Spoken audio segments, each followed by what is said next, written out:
Welcome to Coffee with Chaos. My name is James. This is my coffee. And behind me, once again, is total chaos. It's just, I don't want to go into it. It's just bad. But that's not the only chaos that's happening in the world today. In case you've been hiding under a rock or haven't seen the news, Charlie Kirk was assassinated today and at a speaking debate at the University of Utah. And this is a tragedy. I mean, it's devastating.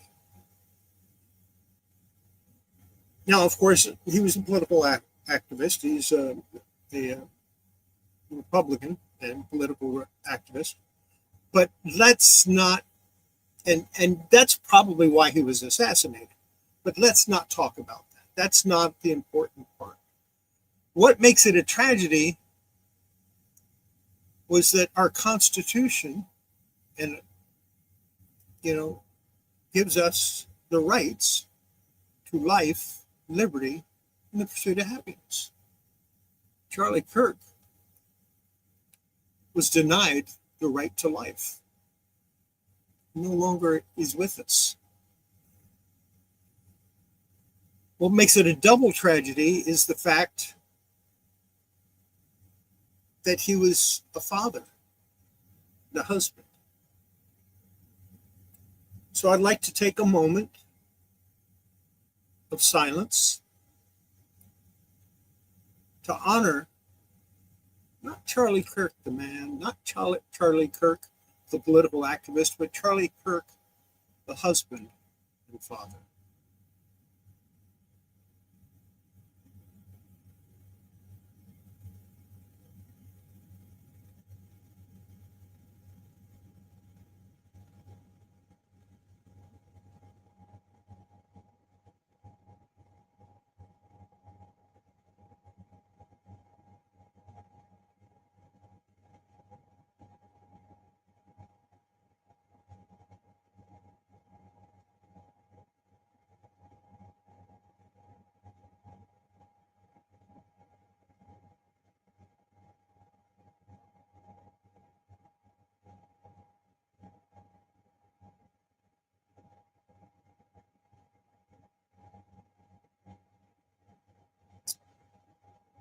How are you doing, Don? And I just took a moment to reflect on the tragedy that happened today with Charlie Kirk and his death, because he was a father and a husband.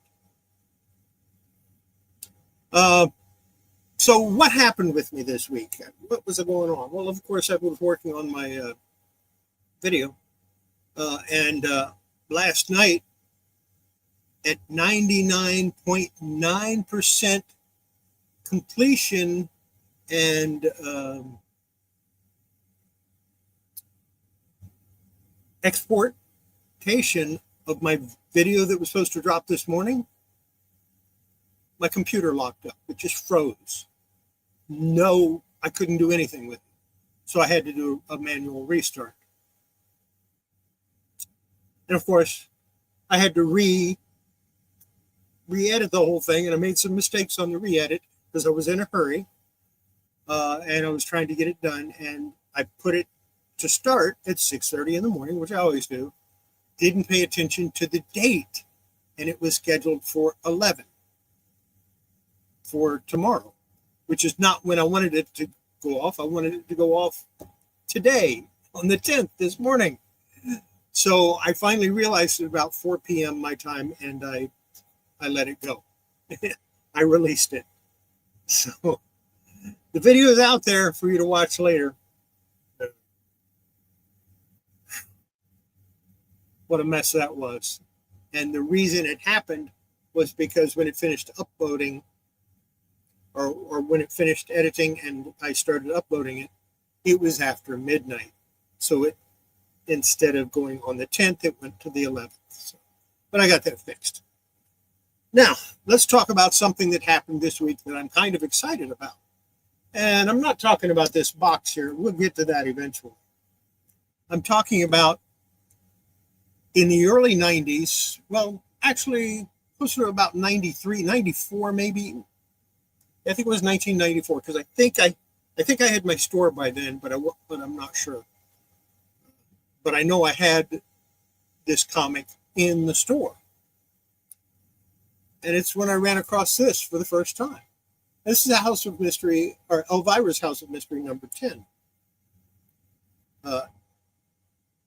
And I had it on my counter because I was going to put it in my collection, take it home, put it in my collection. And I forgot to take it home.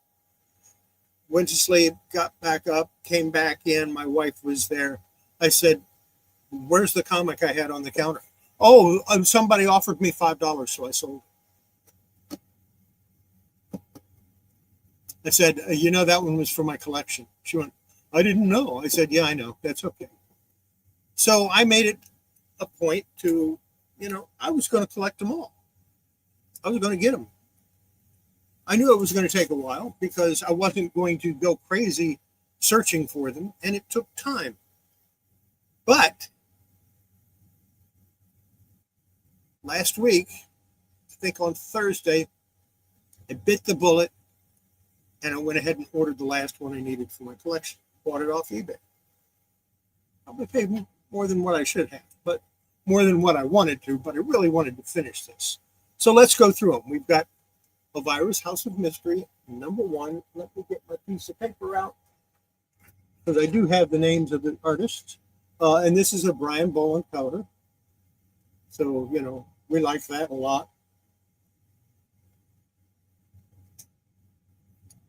Then we have number 2, and this cover is by Dennis Cohen. Another artist that I think he's a little underrated. I really like Dennis Cohen's work. Here's number 3, also Dennis Cohen.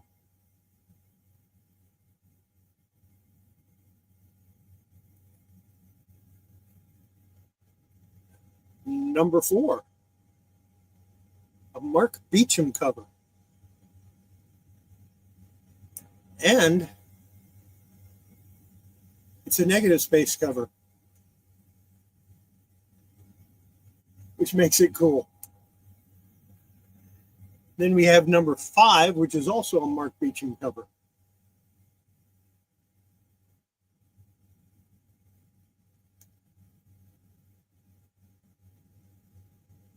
Then we have number 6, and this is also a Mark Beecham cover. It's just sideways. This book actually reads like this, so it's a sideways book. So, sorry, Marvel, you weren't the first one to do that. This is 1986. Marvel did it around 96 or 97. Then we have number 7, and this is a Bill Sienkiewicz cover. Gotta love. I mean, it's Bill Sienkiewicz. What's not to love, right?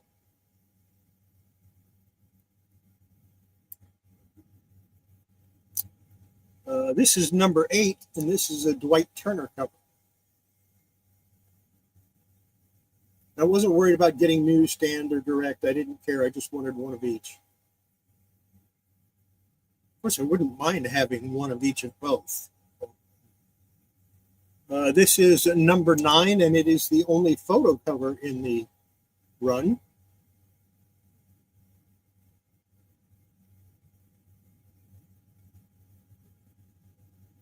And of course, number 10, that Joe Orlando did the art in that. And I like Joe Orlando's art. Always have.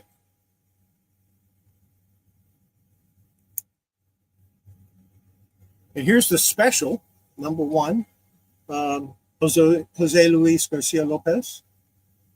Incredible artist, way underrated in my opinion. People just don't pay enough attention to him. He's really a good artist.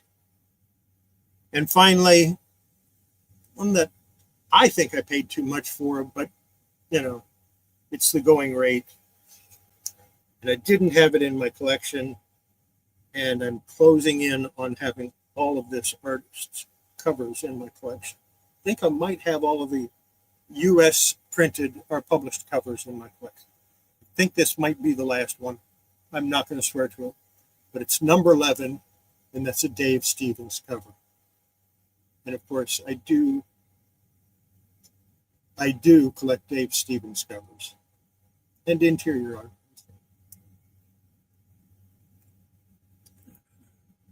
Ryan, good to see you, buddy.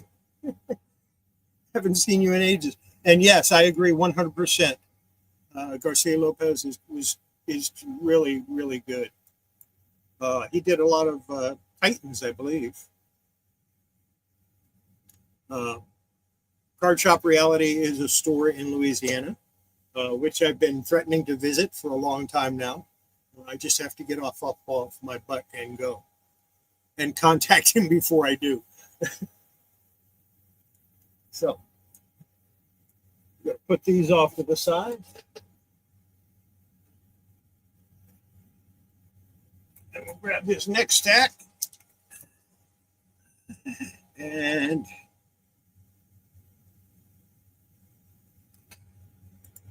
oh, absolutely. Absolutely. But he did more than that. He did a lot of stuff. It's just, he's just underrated to me.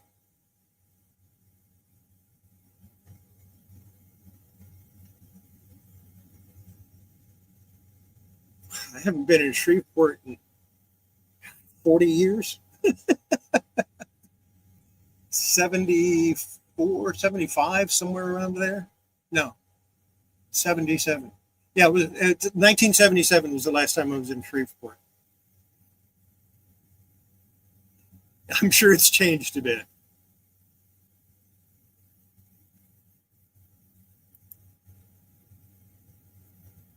So, what's next? Well, same thing that we always do. Pressing matters. I gotta do a better one of that. These are comics that I've pressed over the last week, starting with The Fly #2. I know a lot of people don't like Archie comics, but how can you not like The Fly #2 with a Jim Steranko cover? I just don't understand. Beautiful Steranko cover.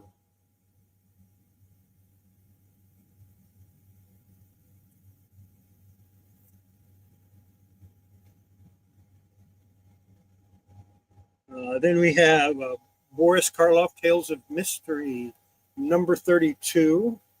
This is from 1970 and George Wilson painted cover. I like George Wilson's art.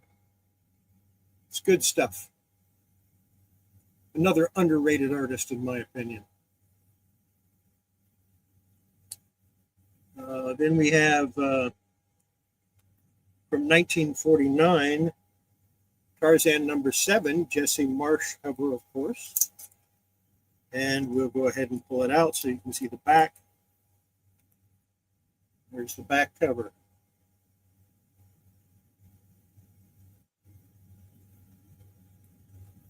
Yeah, it does. It turned out real nice. Michael, turned out real nice. Creatures on the Loose, #35. This has a Gil Kane cover on it.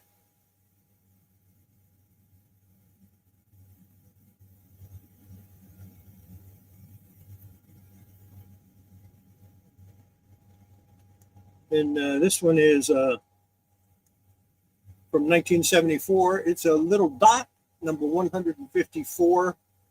The artist is not known. I'm sure somebody knows, but it's not anywhere that I've been able to find. And that's true with a lot of the Harvey comics. You just don't know who did the cover, and a lot of times you don't know who did the stories on the inside. We have Justice League of America, #109 from 1974, and of course, that's Nick Carty, and wonderful Silver Age artist. did just about every DC cover for a while.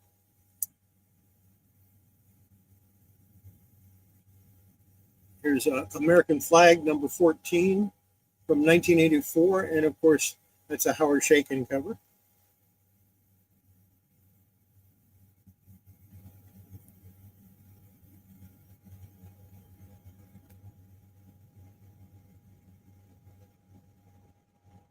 This is the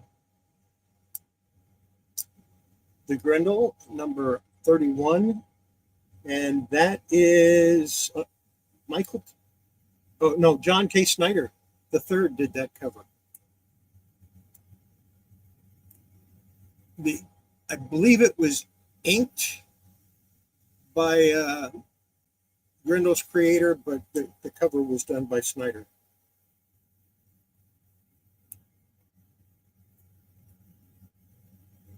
Yeah, we like Nick Cardy. This is a good one because I found out who did the art or who did the cover, and I was really excited until I realized maybe not. This is the Emperor's New Clothes, number 517-576. It's from 1969, and the cover art was by Dick Brown, D-I-K Brown. And Brown is spelled with an E at the end.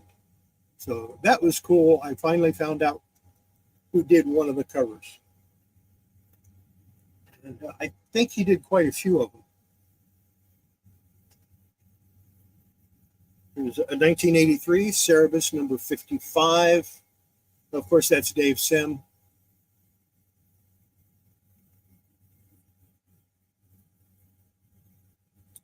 And this one will surprise you. This one is OREC number 4 from 1983. Is not P. Craig Russell on the cover. P. Craig Russell did the layouts, but the art is Michael T. Gilbert.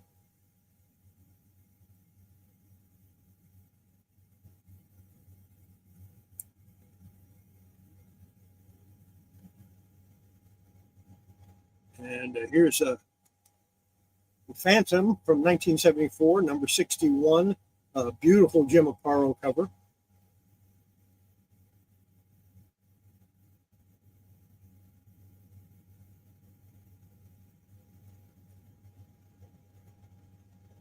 This next one was really messed up, and it came out better than I expected, actually. It's still got a lot of creases and stuff, but I still think it came out okay. This is Veronica number 34 from 1971. 1971, 1991. 1994. I got the wrong date on it. I do that sometimes. Bill Gollier did the cover on that one. I need to change that date on there. 94.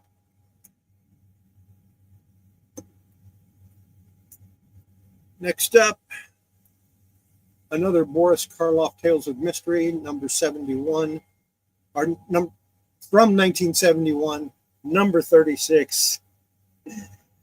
And this is another George Wilson cover.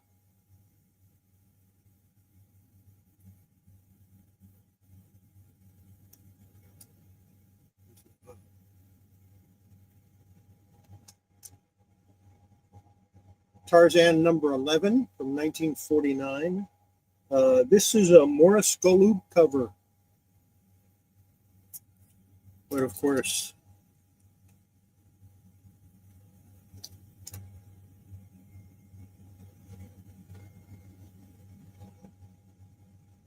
and that's the back cover. That one has a little spine roll. I probably should fix it someday, but I doubt that I will.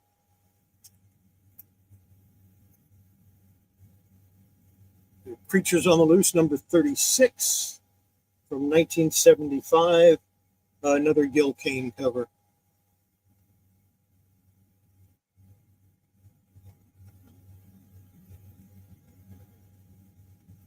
There's a little dot in Dotland. from 1973. This is number 60. And again, no idea who did the cover on this.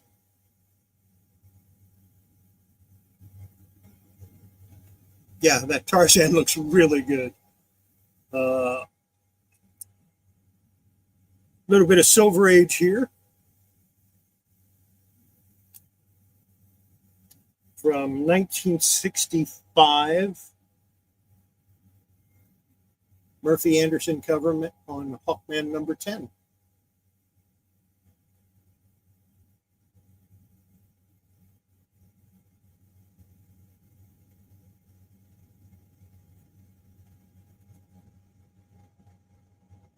Got American Flag number 6, Howard Chaykin cover from 1984.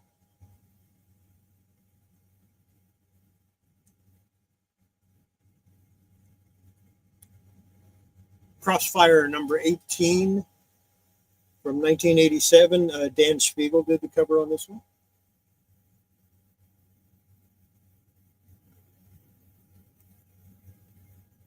And I have another copy of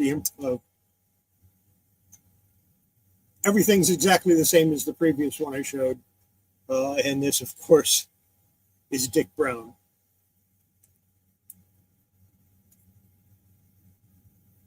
Another Dave Sims on Cerebus, number 57 from 1983.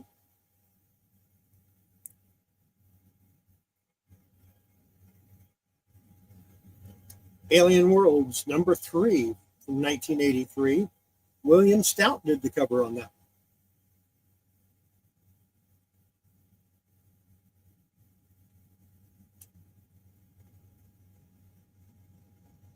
Have the Phantom, number 69 from 1976. Don Newton did the cover on that one.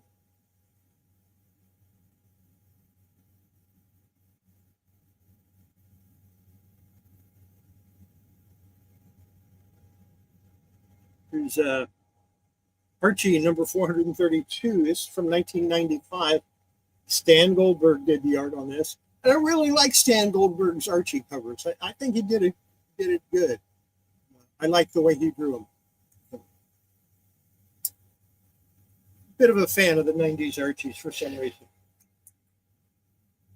Of course, I just basically like Archie comics for some reason.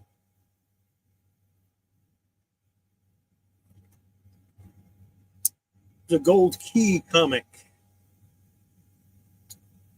from 1970, Beneath the Planet of the Apes. It does not have a number. It does not have the ape poster in it, unfortunately. The ape protest poster is missing. Very unfortunate on that one. But it's a photo cover. I mean, it's got different photo inserts from the movie.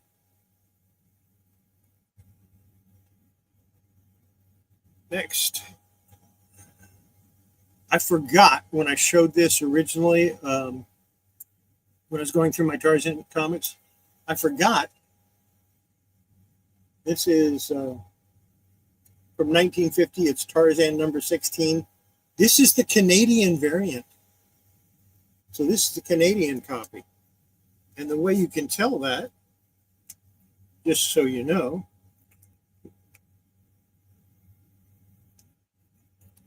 is number 1 up here. It says Canadian.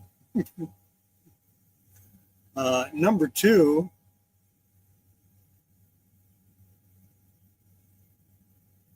the inside of the covers are blank. And number 3, the publication data is on the back cover. And again, this one also has a little bit of a spine roll that I probably should fix one day and probably won't. So there you go. Tarzan number 16, Canadian variant. And this is considered a Jesse Marsh cover. Even though you see photos on there, all of these line drawings, all of these little drawings here, that's all Jesse Jesse Marsh artwork, so he's credited with doing the cover. And then we have Creatures on the Loose, number 34 from 1975, and George Perez did the cover on that. Now, when I say they did the cover, that means they did the pencils. Not talking about the inkers or the layout or anything like that. But George Perez did the pencils on that. I'm not going to go into who did the art. Yeah, Jackson Roy Clark, he's a big Perez fan. Most people that like Bronze Age are Perez fans. So let's get that over there.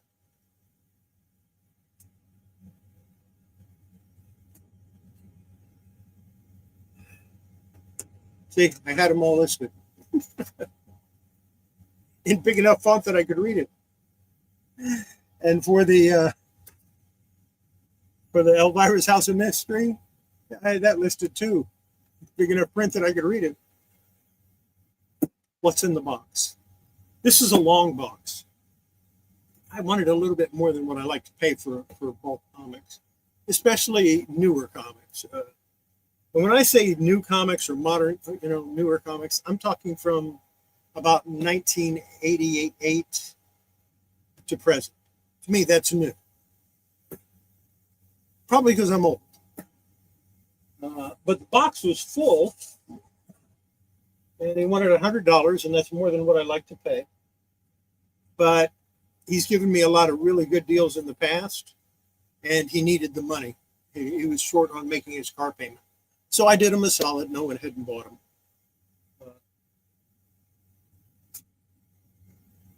Shall we see what's in the box?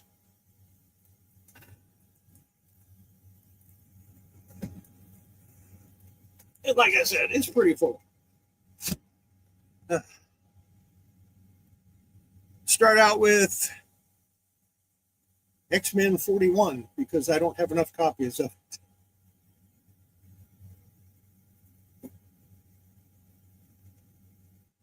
Generation X number 4.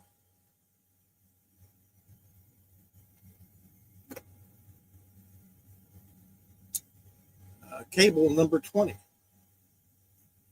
And yes, that means I probably paid around 35 cents a piece for these comics. So. X Factor number 11.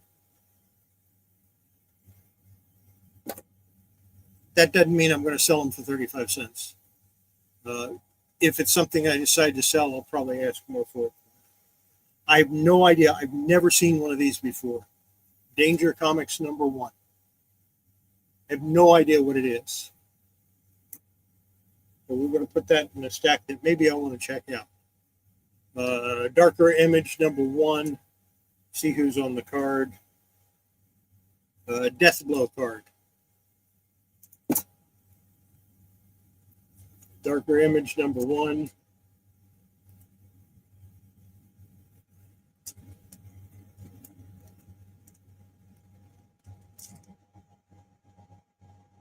The Max card.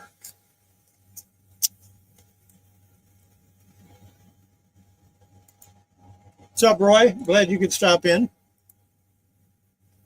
Exo Man War Zero. Exo Man War Zero. Probably have a bunch of them in there. Another Darker Image.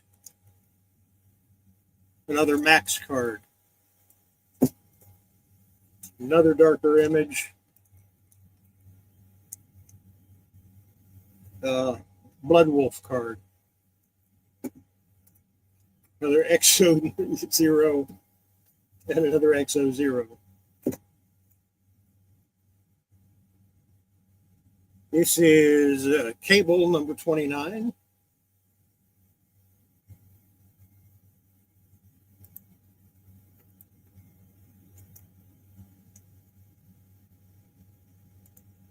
Patrick, glad you could stop in.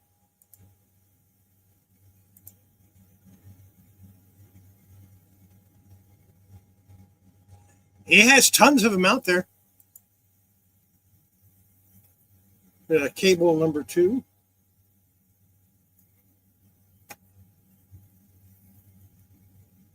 Death 3, number 1.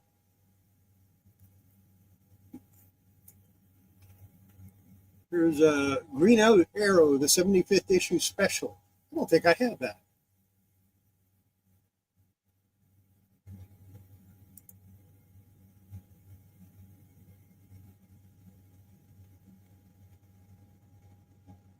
Yeah, that is interesting. What's even more interesting is that a $6 cover price 3 months later is worth $2 or $1. Cloak and Dagger, number 10. Newsstand.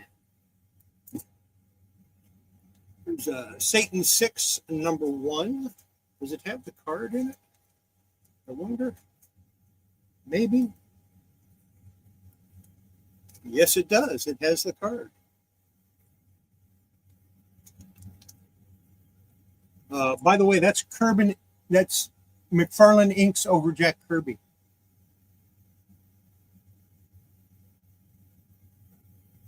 For all you McFarlane collectors out there that have to have it. Here's a Green Lantern number 50. Number 39. Number 64. Number 70. Newsstand. A bunch of these are newsstand. The number 45 newsstand. And I think I actually might need some of those for my collection. I don't know. There's a Doom 2099 number 2. Number 3. Yeah, it is. Gotta agree with you on that. If I don't have it, I might throw it in your box. Number 4.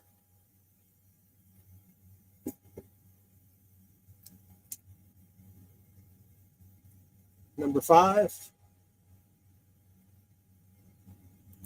I meant to say, if I already have it, I might throw that one in your box.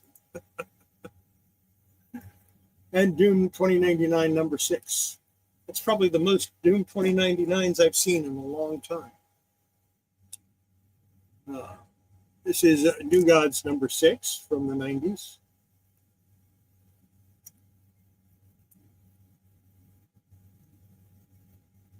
The Max versus Pitt number 7 in a newsstand.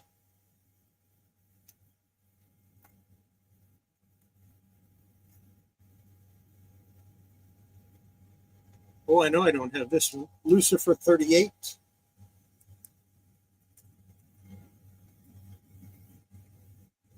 And Lucifer 10. I don't have either one of those.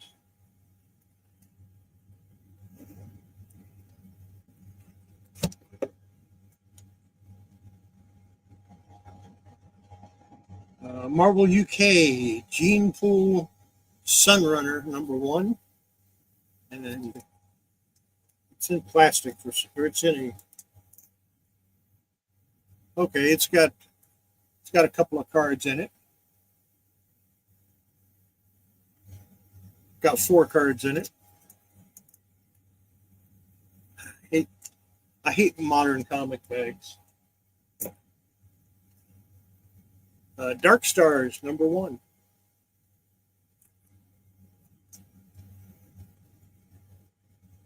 Is this 0? I think this is Deathblow 0. I'm not sure. Number 1. Yeah, this is number 1 with Cyber Nary on the other side. The Justice Machine number 1 from Millennium. And of course, Millennium was just another imprint.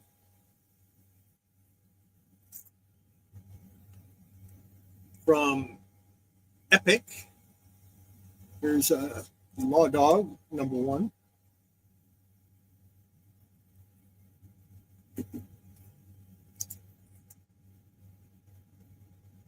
Super Patriot number 1.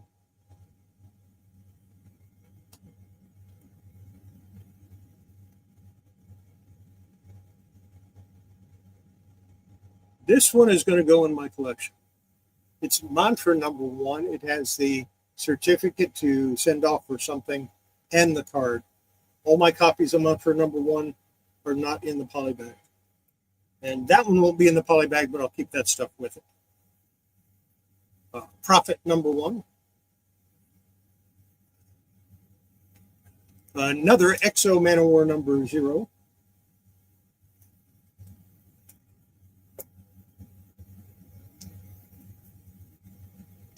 Bombast number 1.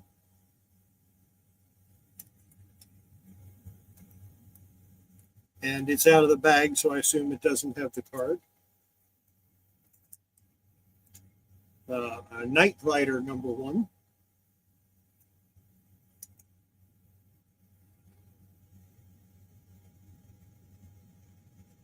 Here's an Airman number 1 from Malibu.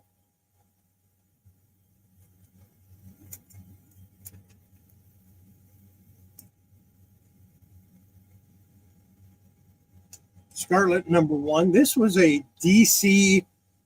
Scarlet is a vampire.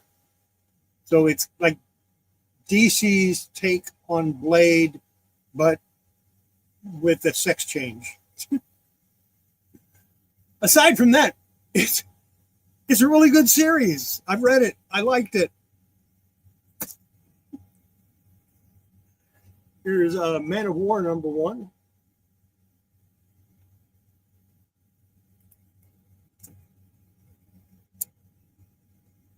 Impact Winter Special number 1 in a newsstand. I don't think I have this in a newsstand yet, but I have about 7 copies of it.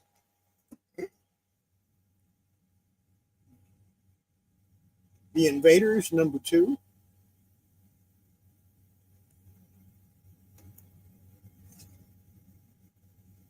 Bloodstrike number 1. And there's another Bloodstrike number 1. Supreme number 1.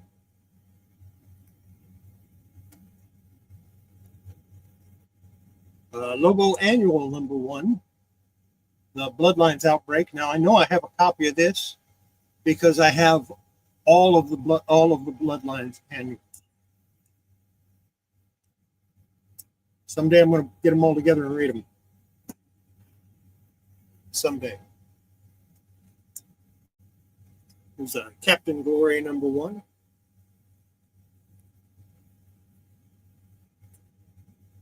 Secret City Saga 0.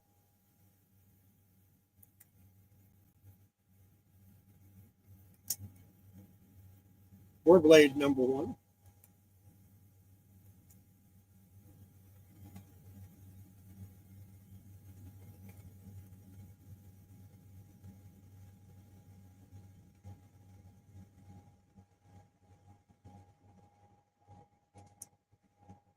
Firestorm 58. We know where that's going. Firestorm number 38. And that's going with number 58 because pretty much all of my Firestorms are.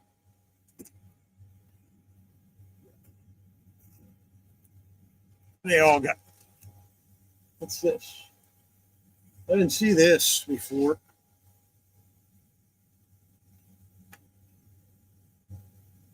Oh, that's cool.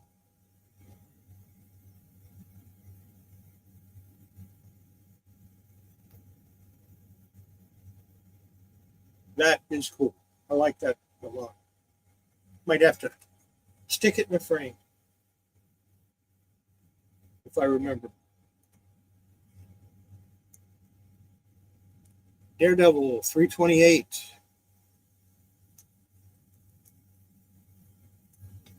341.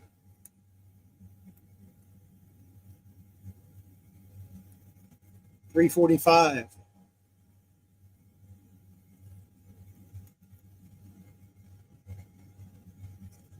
350.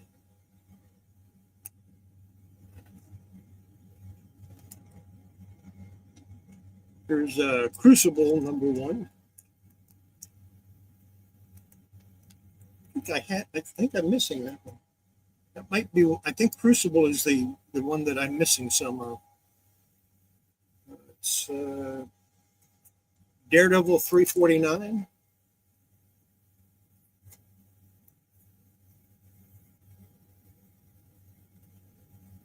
Marvel Comics presents 126 in a newsstand.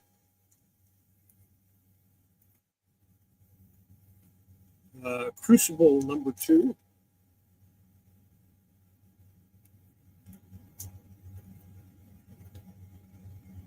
Stormwatch #1, newsstand.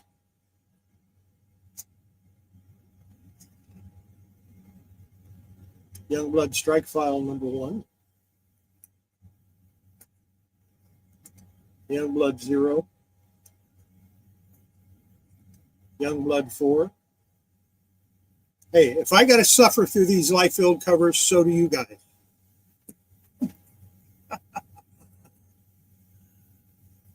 Superman Man of Steel Annual 2 Bloodlines Outbreak.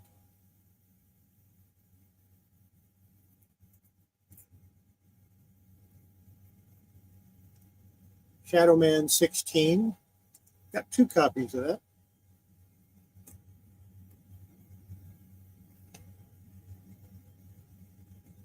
Shadow Riders from Marvel UK.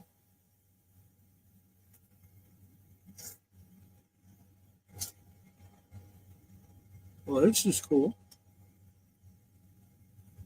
The Invaders #1 in a newsstand.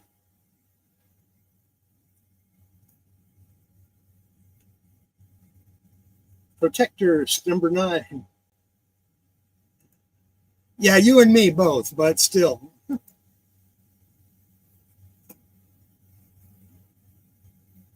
Magnus #25.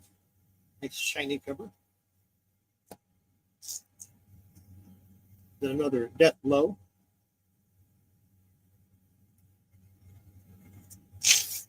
Another Strike File. And of course, that has 2 different covers on it.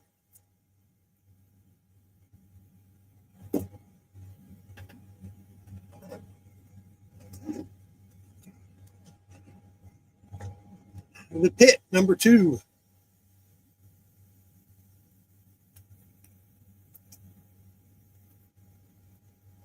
U.S. Agent #2.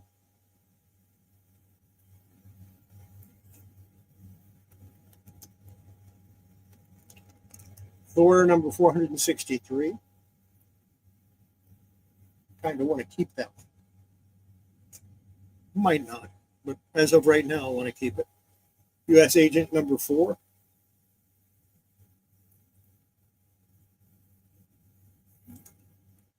U.S. Agent #2.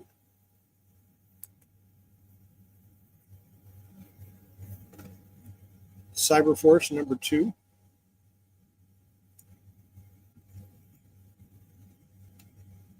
Silver Surfer Warlock Resurrection #2.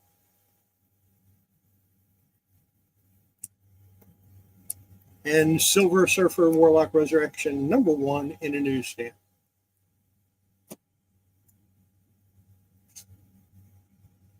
Silver Surfer #90. And 93. And 97. All in newsstand. Newsstand being a little bit harder to come by in nice condition than the regular ones. Wild Star #1. I probably have 40 copies of that. It's like every box I buy, there'll be one in it. The Strangers #1.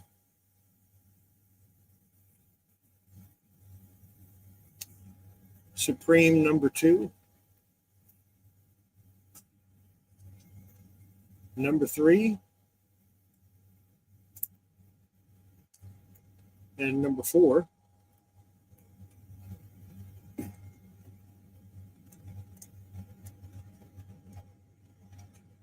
Raver #1.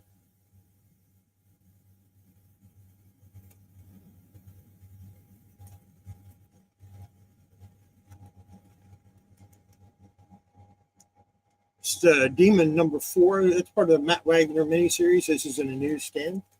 May end up in my collection. I know I have a set, but I don't know whether they're newsstand or direct. So if they're direct, the newsstands will go in my collection as well. Number 1.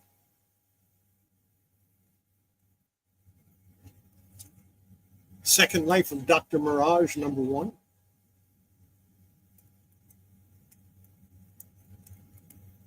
War of the Gods, number 3.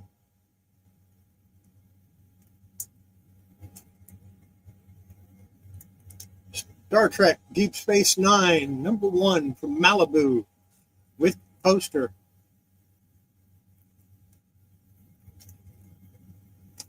Oh, yeah.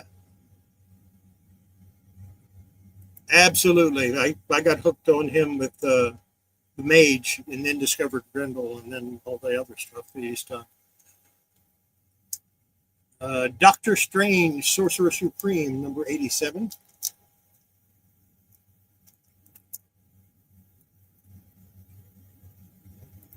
I don't regret selling my first Grendel books, probably because they're still in the other room in my collection.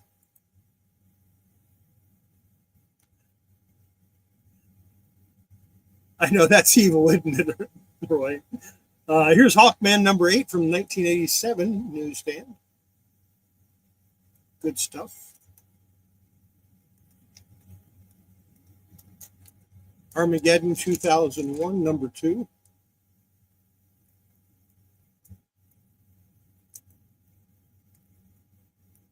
Amethyst Princess of Gem World Special number 1. Don't have it. Well, I do now. Amethyst Princess of Gem World number 8. And this is newsstand.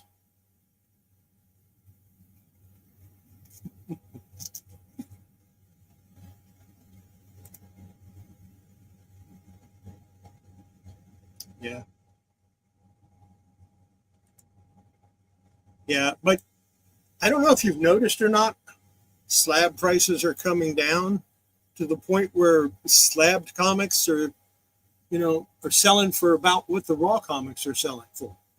So that's not a good thing for the people that invested a lot of money in slabs because it made the comics more valuable. Obviously, the market is evening out and going to where it should be, and the slabs are no longer a kick up in value. Dinosaurs for Hire, number 3.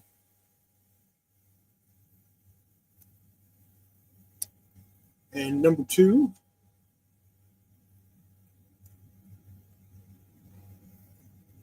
Number 5.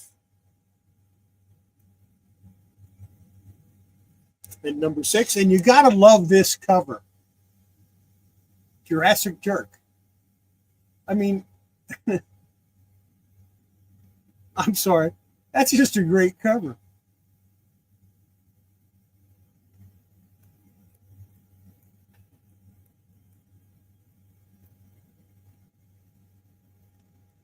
Here's Trinity number 1.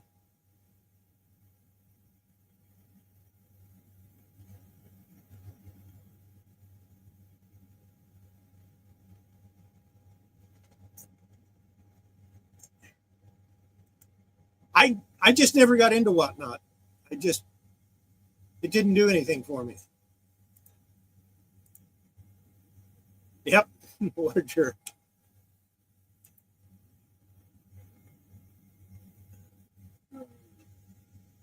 Warlock in the Infinity Watch, number 41. Those comics are just about every Warlock appearance is going, and I don't understand. Not that it matters, because for the prices that I paid for them when I got them, it doesn't make any difference. Here's Secret City Saga number 1. That plastic is torn, but they didn't take it off. But it is missing the card. So that's a bummer. I think I have a set of the cards, so that shouldn't be a big problem. Here's Shazam, The New Beginning, number 1 in the newsstand.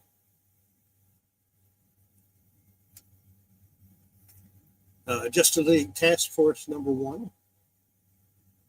And this is a wraparound cover.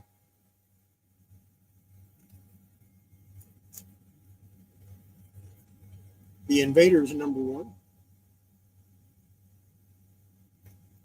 Did I show #2 or #1 earlier? Or did I show both of them earlier? I don't remember.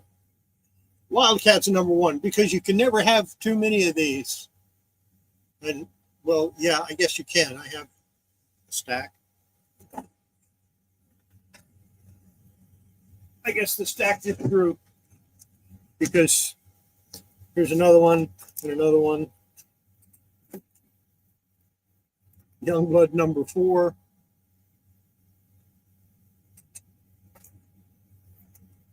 #5, which is Brigade #4.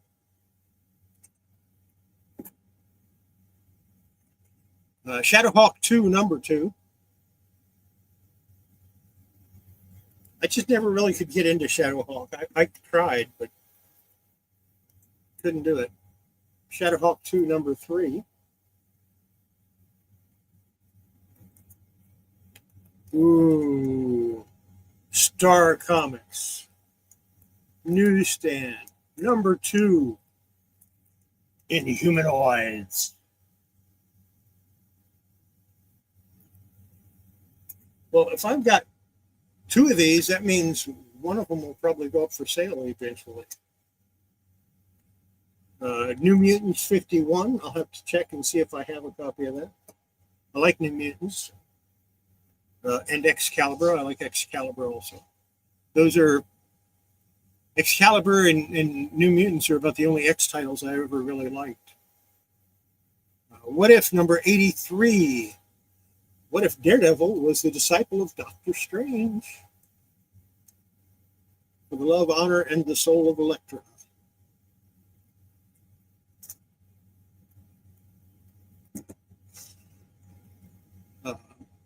Clive Barker, Ecto Kid. I like the Clive Barker comics. I like the way they did the shine on them. Prime #1. Lost a copy of that in the 2007 flood. Glad to get another copy. Kane #1. And it's got the card.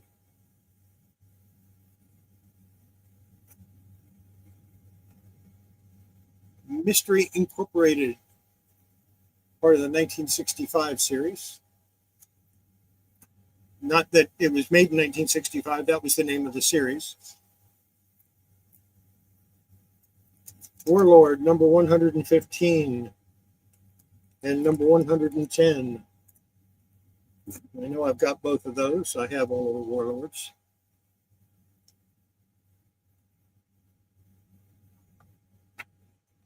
Here's a couple of copies of Pitt. There's 3 of them. Pitt #7.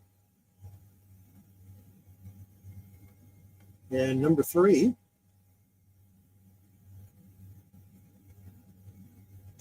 Aquaman 18 with Dolphin on the cover. I have to keep that. Here's #21. Probably going to keep that one too.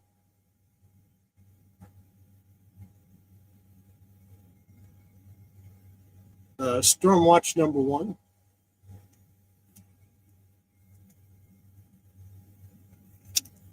Brigade #2, another one of those shiny books from the 90s. I'm kind of glad we, for the most part, got over the shiny comics. They don't do them a whole lot anymore. But instead, we have to put up with 497,306 cover variants for each comic. So, yeah. That way, if they sell one of each cover variant, they make their money, I guess. Brigade #1. There's a couple of copies.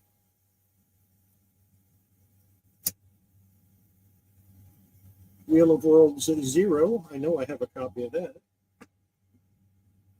Brigade 0.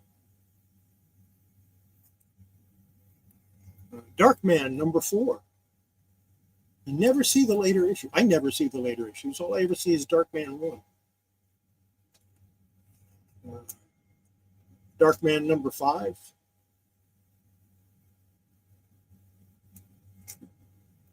Yeah, I think I would prefer the shiny over multiple variants as well. Gotta agree with you there. Youngblood Strike File #2, which of course, this is the way to do a cover variant. One comic, two covers. I don't mind that. Well, aside from the fact who did it. Or well, like DC did for a little while. They were doing one comic with two covers. They'd have the variant cover on the inside and then the regular cover on the outside. That was kind of cool. I could live with that. Sales boy, good to see you. Yeah, but those Elvira covers are mine. I spent a long time putting that set together. Youngblood Yearbook #1. I like the advertisement on the back. Advertisement is Keith Giffen's Trencher. There's Clive Barker, Hyperkind. More shiny goodness. Yeah, this is the one I see all the time, Theater of Madness. Darkman 1. There's Cable #18.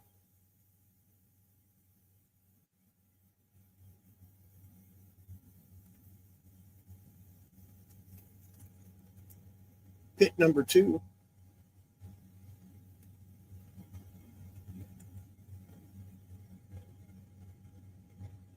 X-Men 58.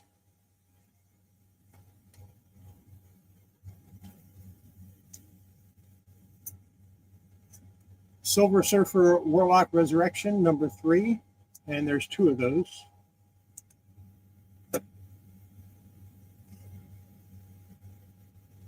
Cable #28.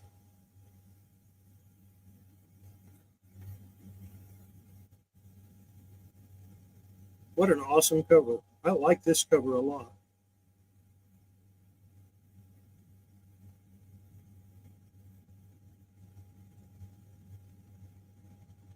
It's number 570 in the regular, but I just like that cover a lot.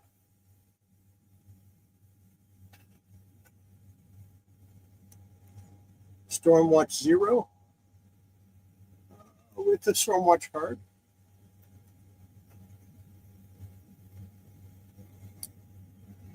Captain Victory and the Galactic Rangers #1. I think I have 2 full sets of this now, maybe 3. I don't know. I have a lot. Oh, is this 1983?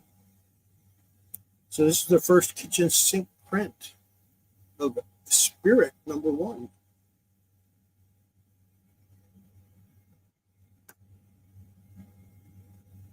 Legion Lost #1.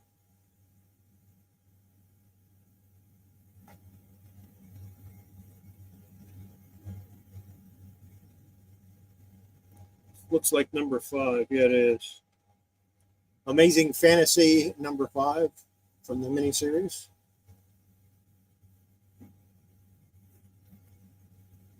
Grendel 4, Dark from Devil's Crucible #4.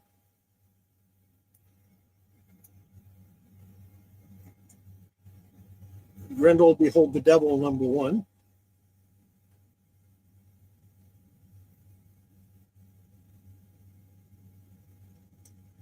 Black, White, and Red #1.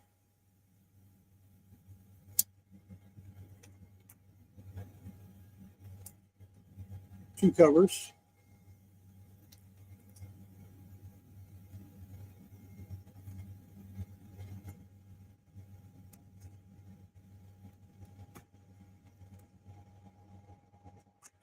red, white, and black,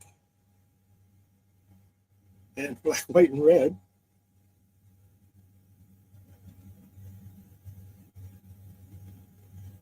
These are two different series, amazingly enough. Red, white, and black, number 3.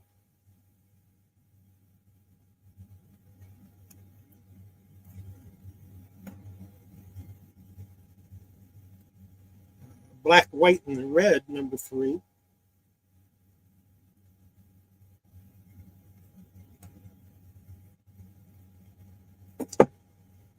Black, white, and red, number 4.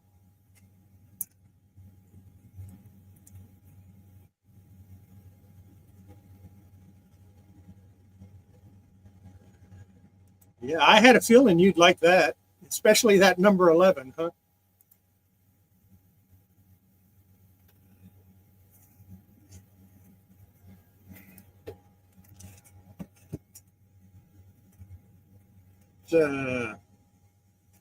Shadowhawk 2, number 1. A couple of copies of Neil Gaiman's Mr. Hero, the Pneumatic Man. This was probably Techno Comics' best comic that they published. Really good read. I was reading them when they came out. Here's the Ultraverse Premiere, number 0.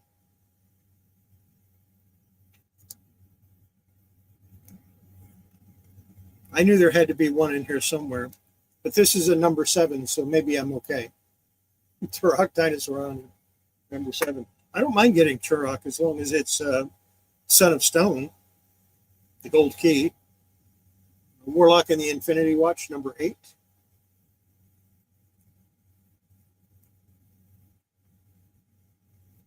Thor, number 470. Number 488.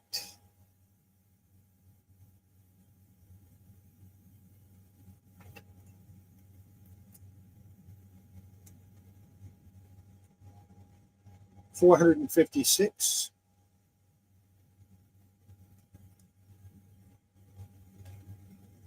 Cable, number 20.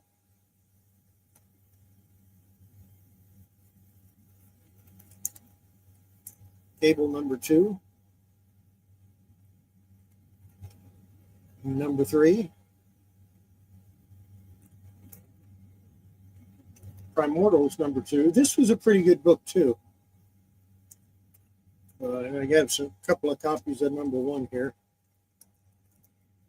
Didn't sell that well. Good writing, good story, good art. Didn't sell. There was a lot of that back in the 90s. Stormwatch, number 1.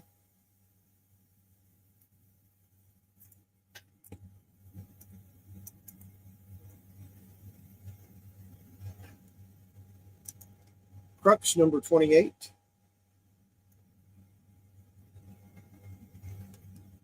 Solus, number 5.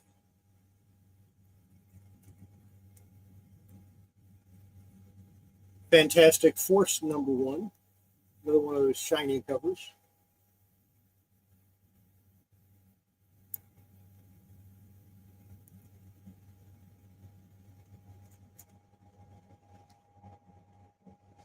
Fallen Angels, number 2.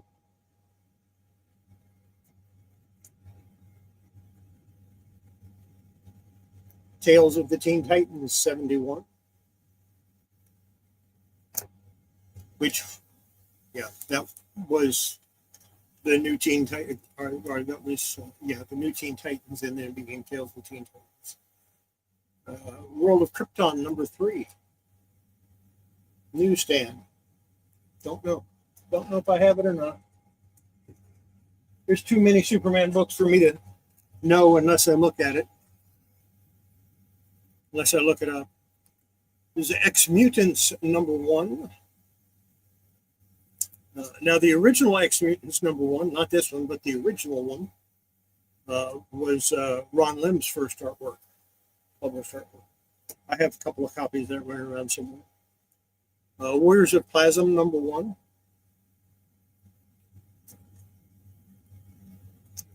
Green Lantern 36. Nice lot of Green Lantern in here. Number 38. Stormwatch Zero.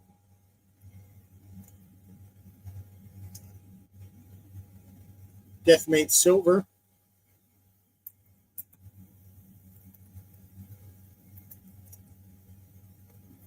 Deathmate Yellow.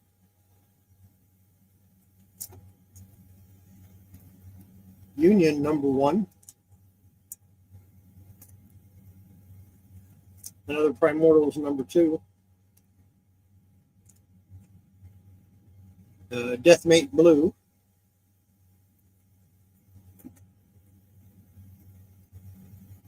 Wildcats Trilogy number 1. Another metallic cover. Shiny goodness. Another Primordials number 1.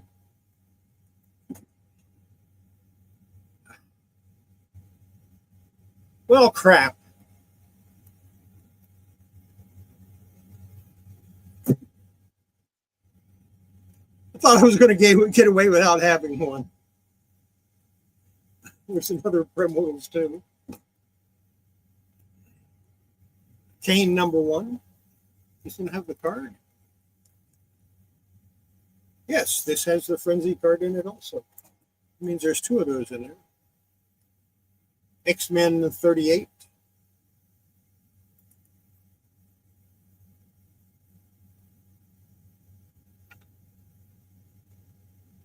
X-Men number 50.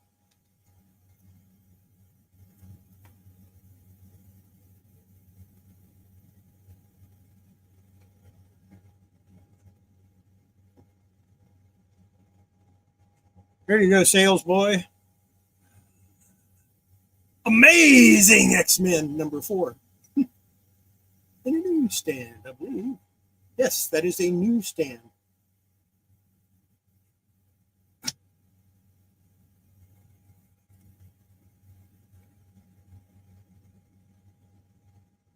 Generation X number 11. The Further Adventures of Cyclops and Phoenix number 2. And this one is also a wraparound.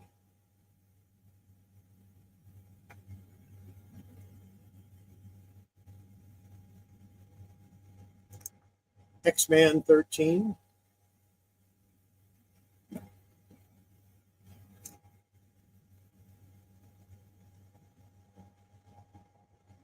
X-Man number 4.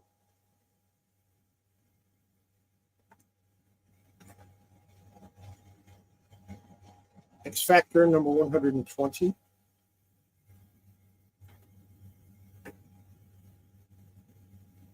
X-Men 49.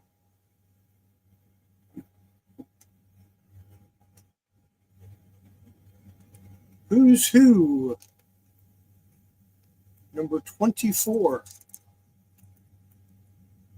I'm not going to pull it out to show you the wraparound cover. I'm just nothing. And Who's Who number 14.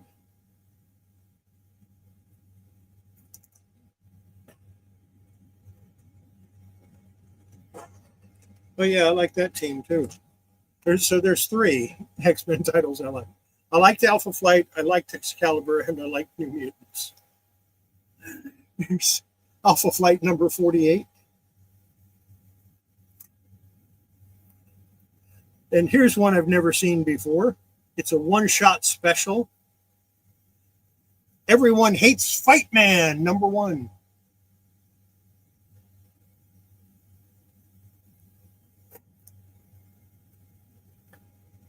Another Mystery Incorporated. Oh, yeah.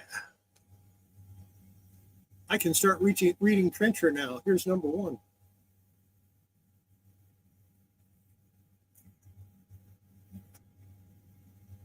Secret City Saga number 2.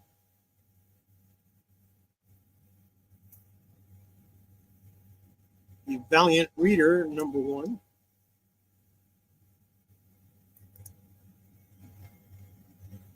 Legionnaires 17.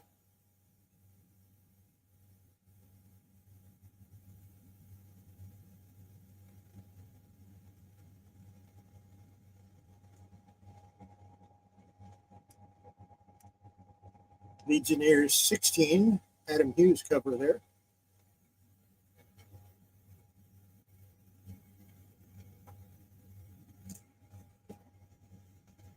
Legionnaires number 1.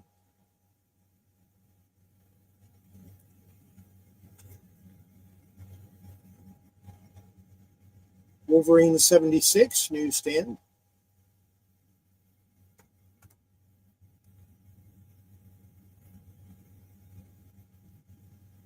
Comics Greatest World Week 1 X. This is X's first appearance.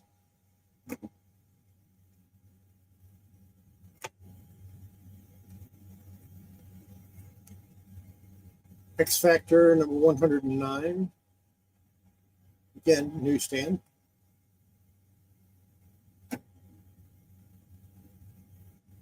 Alpha Flight number 2, King Size Daniel number 2.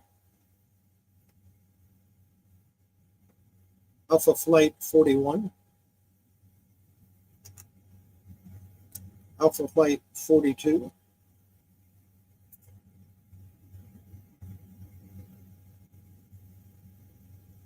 X Factor 108. I will admit, this is one of my favorite X Factor covers. And I might keep this just because it's a newsstand. I don't know yet. I haven't decided. X-Men 57. Nice spine rolled copy.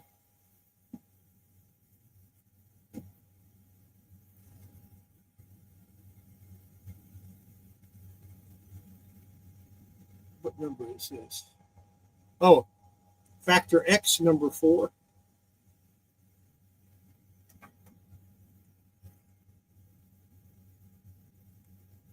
Freaks number 1. Battle Tide number 1.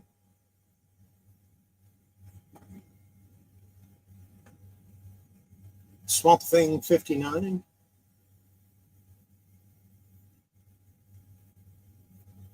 Swamp Thing 55. Swamp Thing 57. Legionnaires number 2.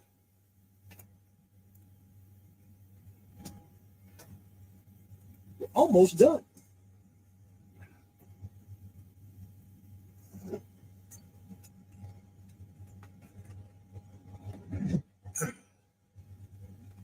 Daredevil number 340.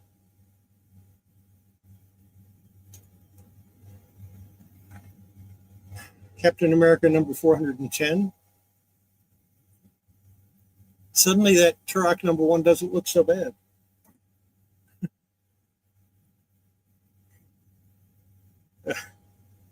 This is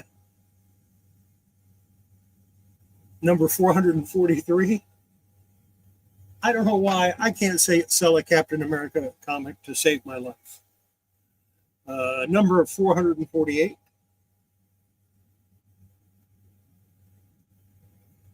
Number 329. A lot of newsstand in here.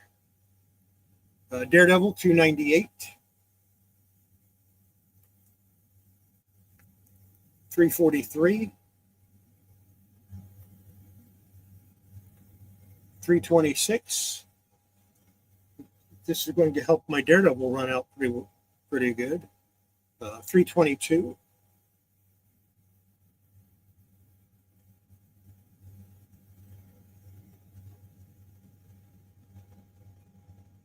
Aquaman Time and Tide number 1. Another one that the flood of 2007 took away from me. Uncanny X-Men 216. Barry Windsor Smith artwork on the cover.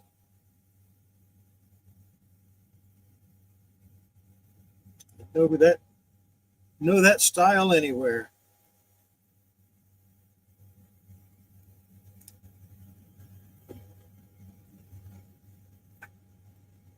Let's see. X-Men 43.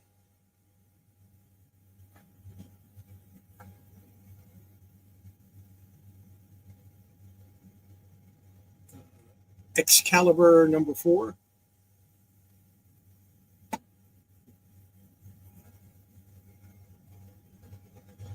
Ascani Sun number 1.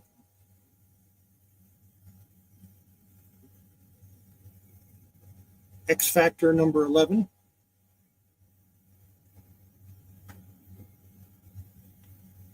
X Factor 99.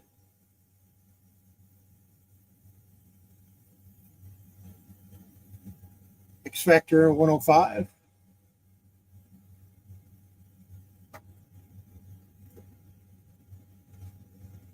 X Factor 85.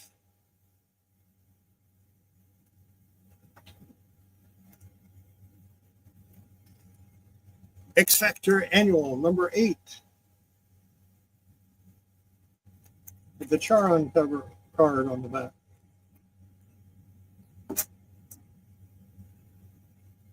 Uncanny X-Men 321.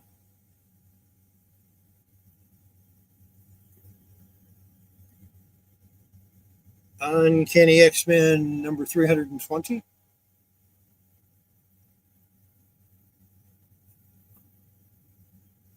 Uncanny X-Men 295.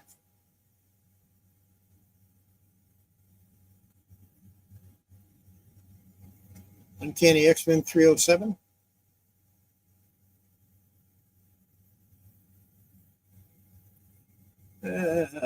Number 318.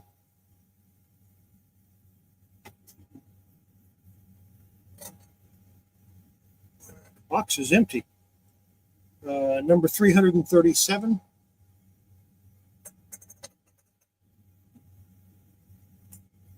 X-Force 22. Uncanny X-Men 305.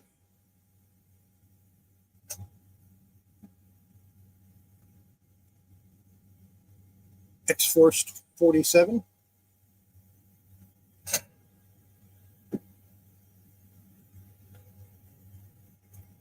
$32. 40.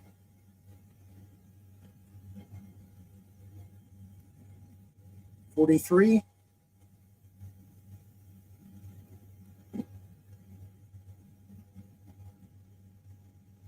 And that one is in rotten shape. Definitely needs a press. Just look at all those wrinkles. Captain America 319. Of course, I'm going to press them all anyway, eventually. 449. X-Force 21.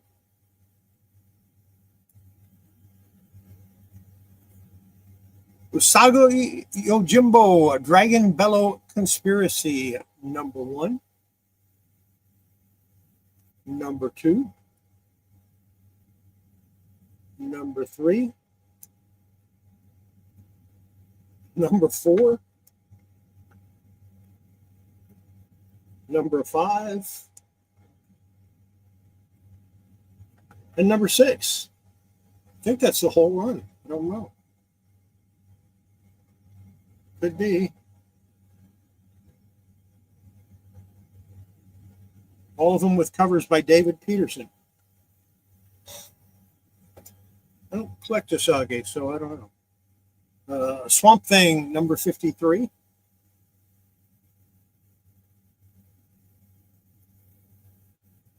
All new Vampirilla. Book 3, Mike Kaluta cover. Nice. Jonah Hex in number 92.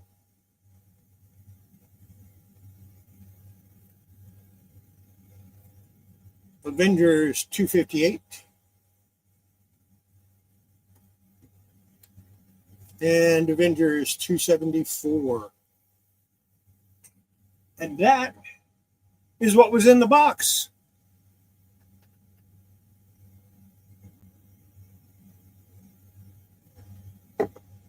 There's a few things in there that I want for my collection.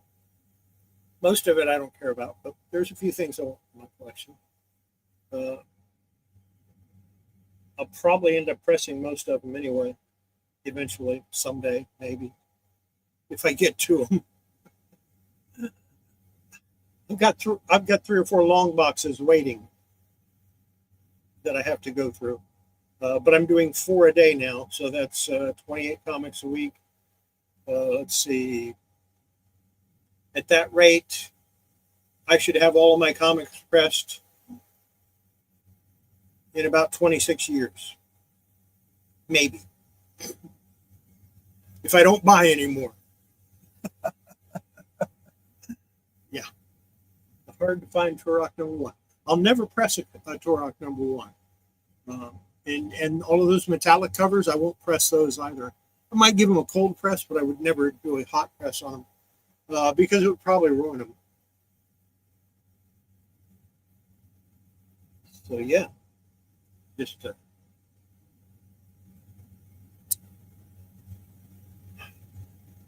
what do you think? Did I do all right? I paid more than I normally do, but like I said, I was helping him out. He's got some other stuff he's going to bring me, some collectibles. I think what I might do is just say, hey, look, I'll loan you money against these. You pay me back, you can have them back. I might do that. I don't know. Then again, I might just go ahead and say, yeah, okay, I'll buy them.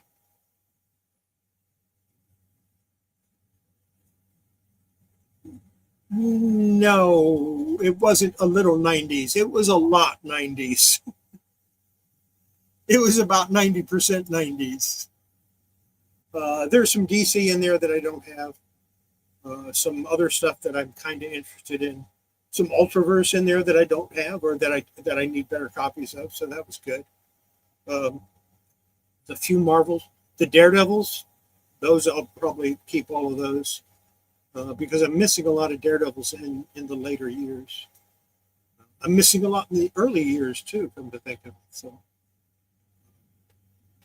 I only have a few before like number 40 and a few after like number 150 or 200 or something like that. So.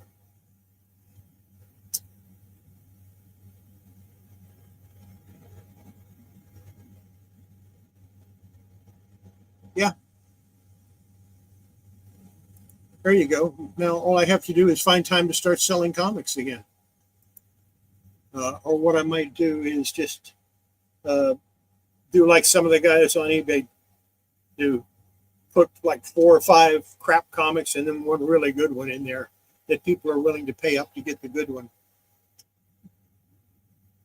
I thought about that a few times.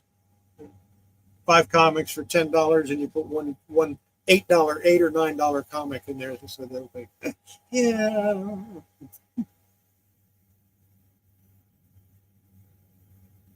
Most of what I sell now is on eBay, and sales have been in the toilet on eBay for a while now. I think during the month of August, I had like 8 sales on eBay, and that was it. I had to stop listing because I was starting to get those relist fees. I don't like those, so I had to stop listing until I sell a couple more, and it drops down below that maximum I can have, and then I can start listing some more. Because I've got some stuff that people would buy, but I don't want to get a relist fee on the stuff people don't buy. And I pulled a lot of stuff down too, but then right back up to where I get relist fees again. 25 cents isn't that much, but if you get it 4 or 5 times on the same item, all of a sudden you lost money on that item.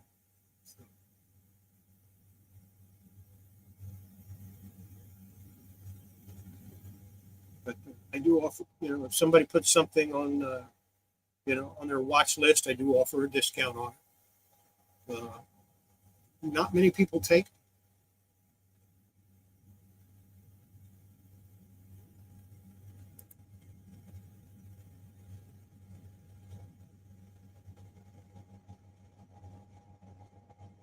Oh yeah, that's going to be a biggie. When I saw that advertised, I thought about you, and I thought Ryan's going to make money off of this one. But you usually do all right with your Magic the Gathering orders. So if you got a good client base, customer base, you're going to sell them. The only thing I've pre-ordered lately, and I probably should have pre-ordered it from you, Ryan, was the new Overstreet price guide that's due out in November or December. Yeah, I didn't. I ordered it from somebody else. I don't know who. But like I said, it's due out in November or December. But I'm trying to finish my run of that. I went ahead and bought the reprint of the first one. I have a second one, not the second reprint, or not the reprint of the first one, which was the second one. But I have a Overstreet Price Guide number 2. And I have number 3. And then after that, I jumped to like number 15.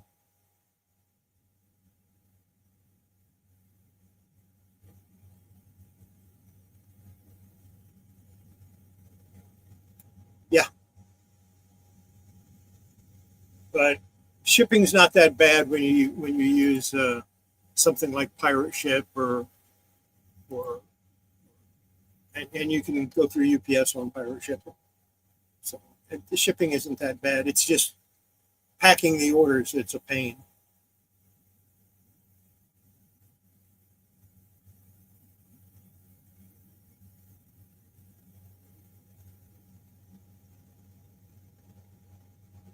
I guess I need to start putting these back in the box.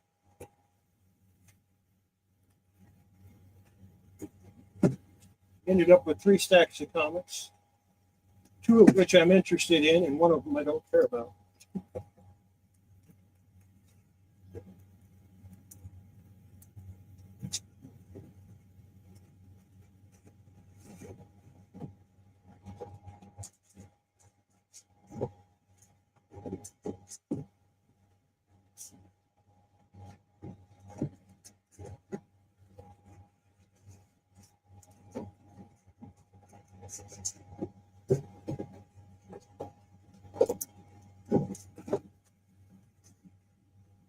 Okay, those are the ones I don't care about. The other ones I'm going to leave on my table here so that I can check and see which ones I need.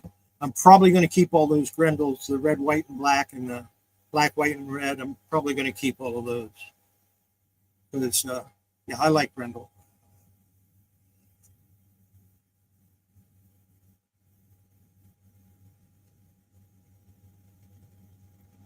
And the Daredevils, probably 90% of the Daredevils I'm going to keep.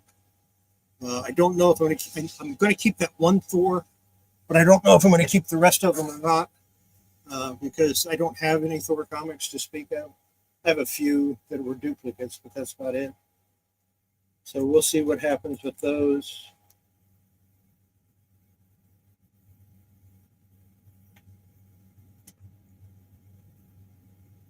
This I'm definitely keeping. Love Kaluta's art.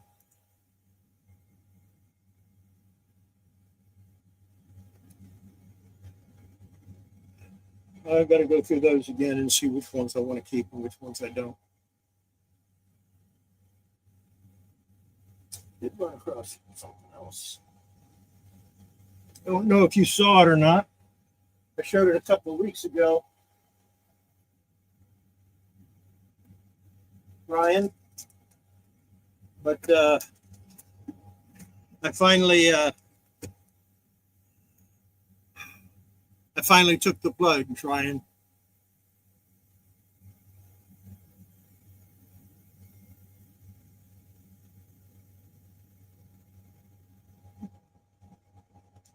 Of course, it needs work.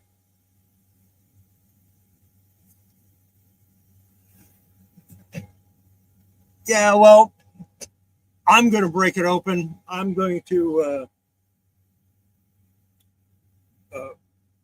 when I finally get my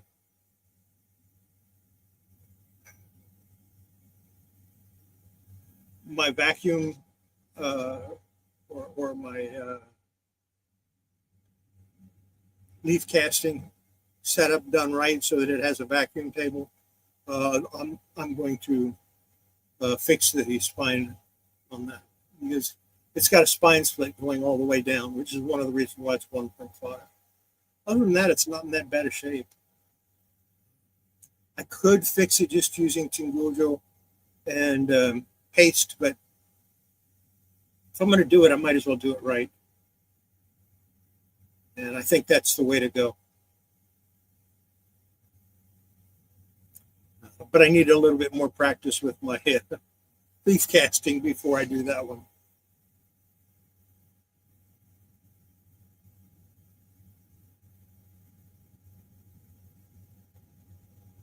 Oh no,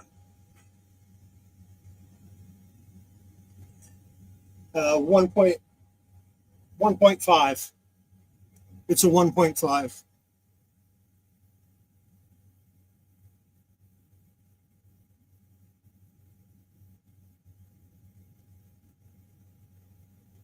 But hey, just just getting one at all is a good thing. Yeah, it was a little pricey, but it's not the most expensive comic I've ever bought. It's not even close to the most expensive comic I ever bought.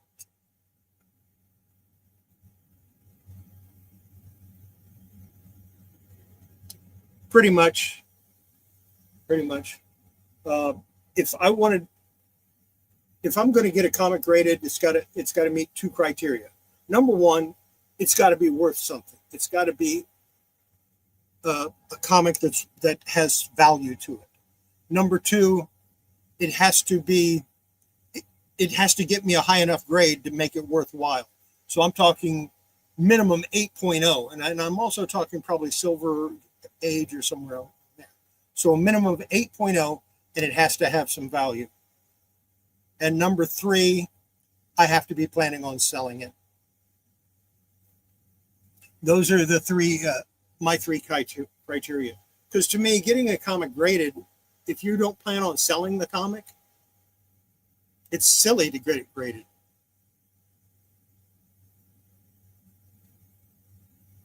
No, to get a comic graded, it should be minimum value, $100 to $150 at a minimum.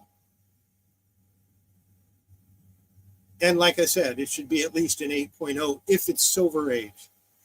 Anything anything from 1970 to present, I wouldn't get it graded unless I know I'm going to get a 9.4 at least, preferably a 9.8. It's just not worth it. You're going to spend a whole lot of money for nothing. Even if we go with our local people up here, CBCS instead of CGC, and the CBCS prices have been going up a little bit lately. They're getting closer to the CGC price range. Even if we go with them, hey, I want at least a 9.8. If it's after 1980, it's got to be a 9.8. If it's between 1970 and 1980, I can see a 9.6, maybe a 9.4. But it'd have to be something really good. And on modern comics, why even grade them? If you're not going to get a 10, don't get it graded.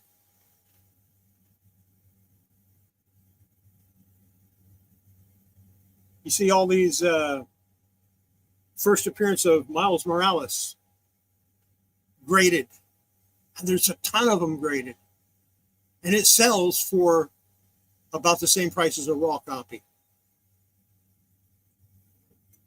That's silly.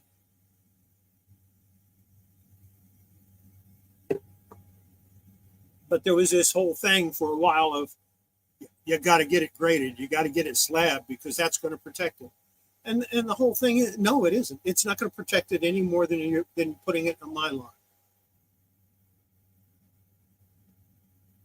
I would be willing to bet if you took one of those comics and in a slab, stuck it in water, it would be ruined just the same way as the regular comic would. even though it is sealed on the inside in that little baggie. I still think it would get water damage just as bad.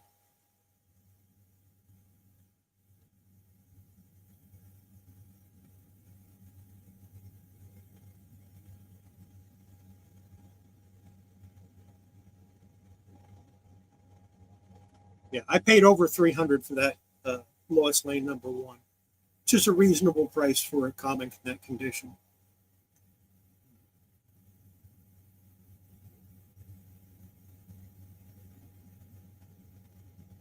Especially for that particular comic.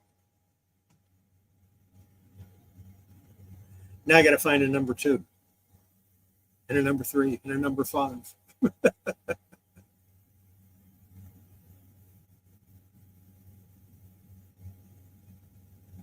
It's like my Tarzan collection. I've had people ask me, "Are you going to get them slabbed?" No. Yeah, but they're old. They're golden age. No, they're not golden age. They're atomic age and silver age. I'm not going to get them slabbed. Can't read them if they're slabbed.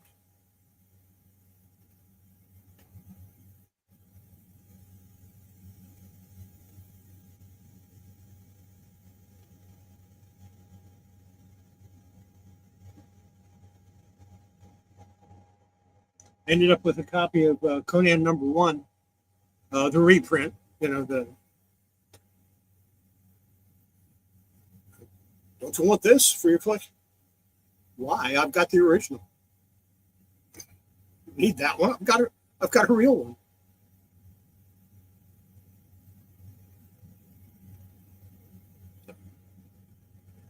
Yeah, I get. Shouldn't get me started on slabs. And this is not something that I've come up with over recently. Ask Roy or Ryan from Card Shop Reality. I have always been down on slabs. The old makes a great sandwich tray. You guys have heard me say that before. Well, my current viewers haven't, but I know Ryan's heard it. Patrick's heard it. Yep, sandwich tray. There you go. I know Patrick's heard it, and he's known me for a number of years now. He's my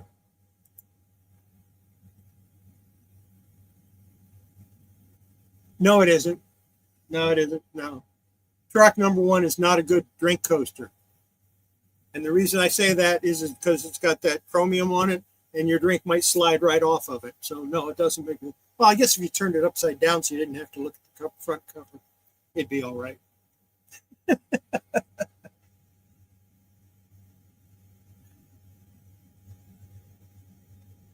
That's what you need to do, right? That's what you need to do. Have a stack of comics on a counter with a Turok #1 face down and a drink on top of it so that it's obviously has a wet ring on it, and just watch people freak out.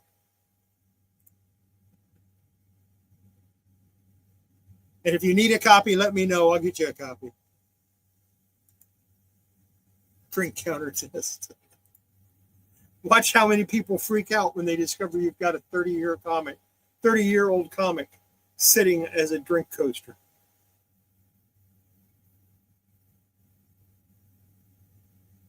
Heck, I'll send you an Uncanny X-Men you can do it with. I got a stack of what was it, the 321 or something like that. It's the first appearance of this this new team. I got a bunch of those. Maybe I should bring you one of those.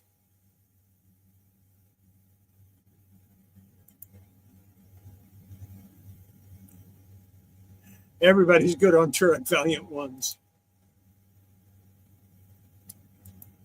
Actually, Turok Son of Stone #1 is on my wish I had list, and keeping an eye open for it at a good price list. If I ever see it for a good price, I'm snapping it up. Of course, I like my Gold Key comics.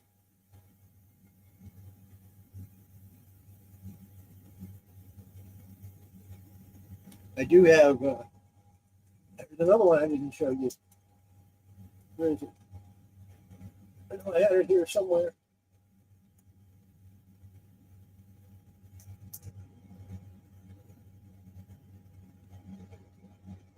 Well, maybe not. Maybe I took it into the other room.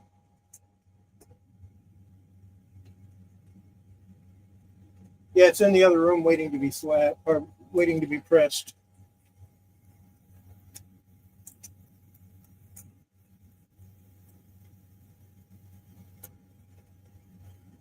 Yeah, I picked up a copy of Tarzan 25. Yeah, I've got number 10. I don't have number 9 yet. But those are showcase comics. Those aren't Lois Lane. I'll get a showcase 9 eventually. The one that I probably won't get is showcase number 4. It's not a common comic. And it's too expensive, so I probably won't get a copy of that. If I get a facsimile of that, I'll probably keep it. I've got reprints of it, but I don't have a facsimile of it. It's like Superman #1. It's a comic I've never seen, ever. I understand there are 3 different printings of it. First print had, 500,000 copies.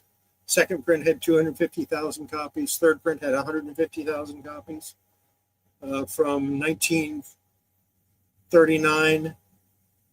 And they all sold out. And I will probably, I've never seen a copy.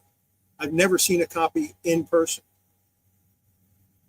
which is kind of weird when you consider I've held Action Comics #1 half a dozen times, and I've seen it, I don't know how many times, maybe 20 or 30 times I've seen an Action one.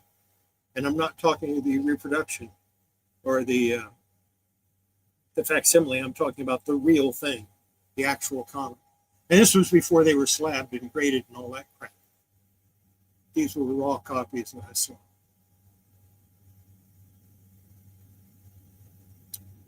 But I've never, ever seen an actual copy of Superman #1. And I don't think I ever will. I know I can't afford to own it.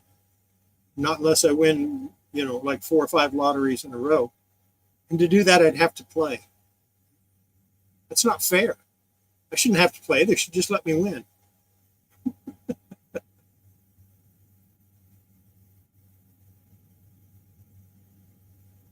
So that's the only way I would ever own a Superman 1 is I'd have to win a lottery or something. Or I'd have to sell all the rest of my comics. And even then I'd probably come up short.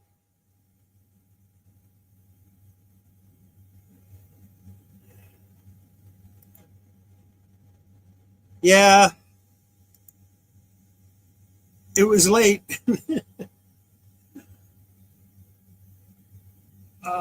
What happened with that?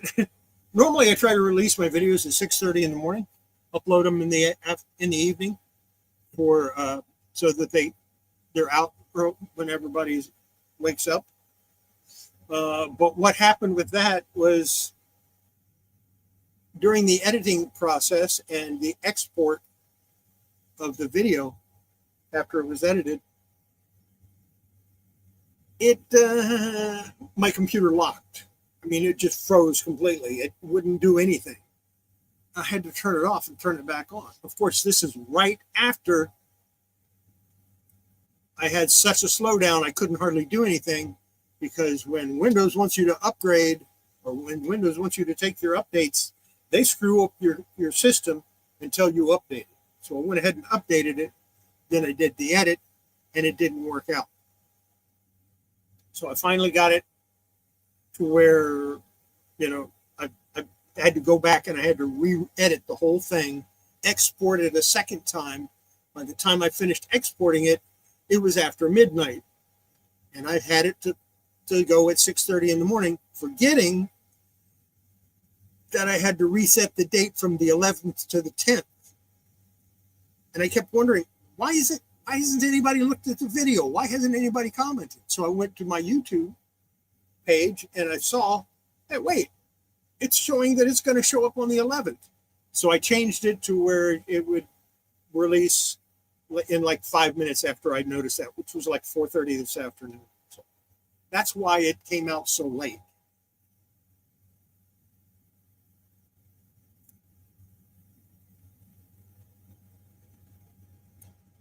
That's because it's not number 408. It's like number 429 or something like that. And it's Our Army at War 429 or something like that.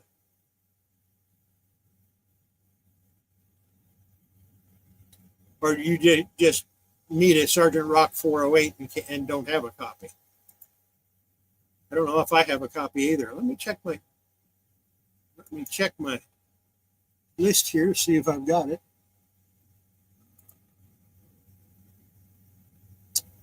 And I'll let you guys look at it too once I get to it.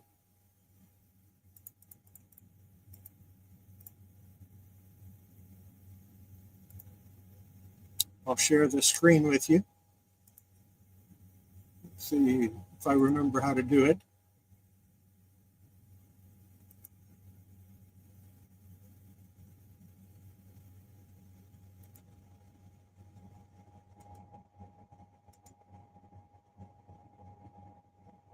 There we go.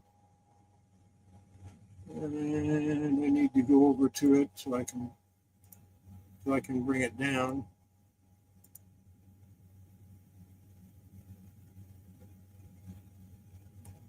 Strange Adventures, Steel, Static, Starman.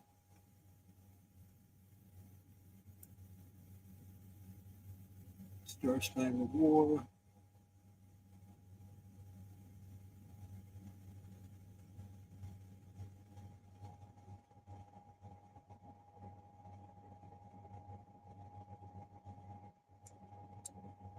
Amazingly enough, I only have 3 Sergeant Rock comics: 341, 364, and 393.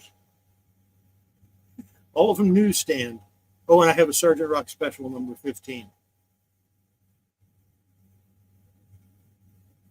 But before it was Sergeant Rock, it was GI Combat. Go to the G's. I probably have a few. If I ever get out of Green Lantern.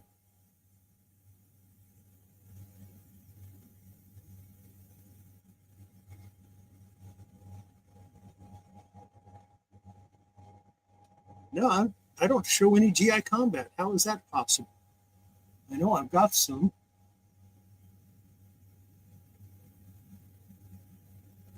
Oh, there they are.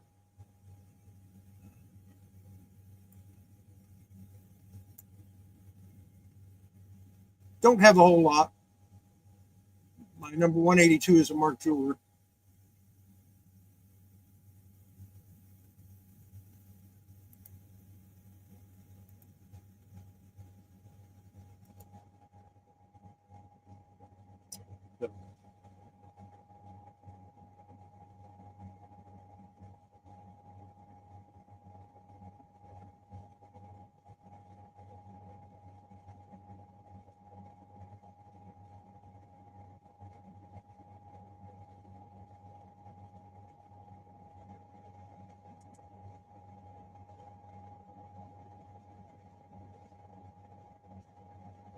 Oh, okay.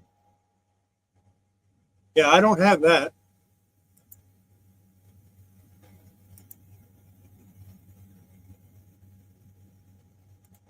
But I do have a. I have one page for each letter of the alphabet for my DC Comics.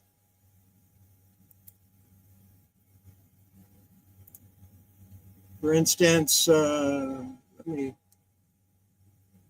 bring this back up.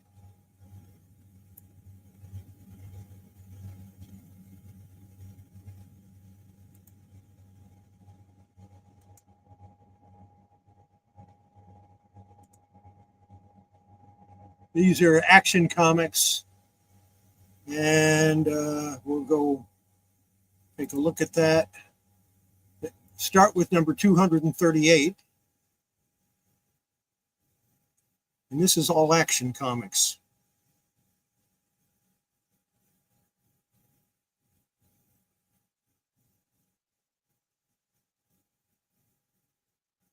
I have a few of them.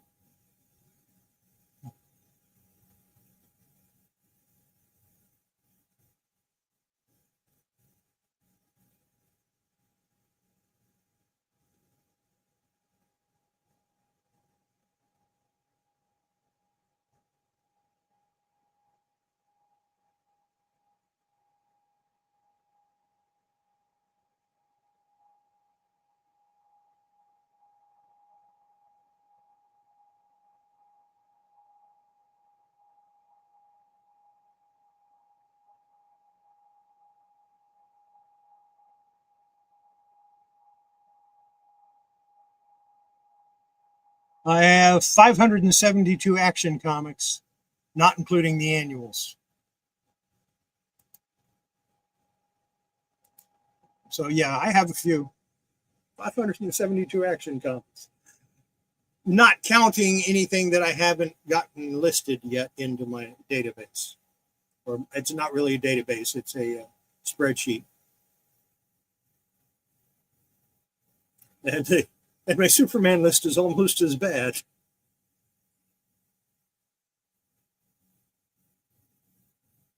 I probably have a couple of thousand Superman comics altogether. Action Superman, Superman Man of Steel, Superman Man of Tomorrow, Jimmy Olsen, Lois Lane, Superman Family, DC Comics Presents. All of those are Superman comics. So, got quite a few of them. Well, it's nearly 10 o'clock. I went a little longer than I expected to, but that's okay. I had fun. Hope you enjoyed it. I hope you saw some things you haven't seen before. That would be cool. I like it when people see things they've never seen before. And have yourself a great week. We'll see you next Wednesday, 8 o'clock, this right here.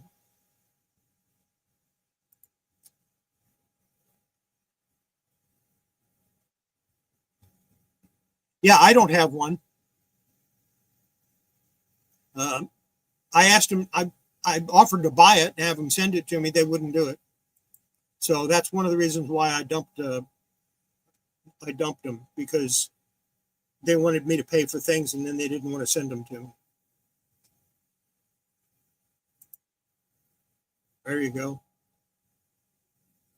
Make sure you check out Salesboy Comics. He does some neat stuff. He's working on a Tarzan 25. So, yeah. Have yourself a great week. I'll drop another video Friday morning, hopefully, if my computer doesn't freeze up. And we'll see you then.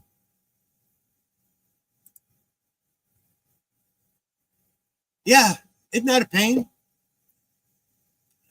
But you know what? When I owned a store, I used to buy my comics.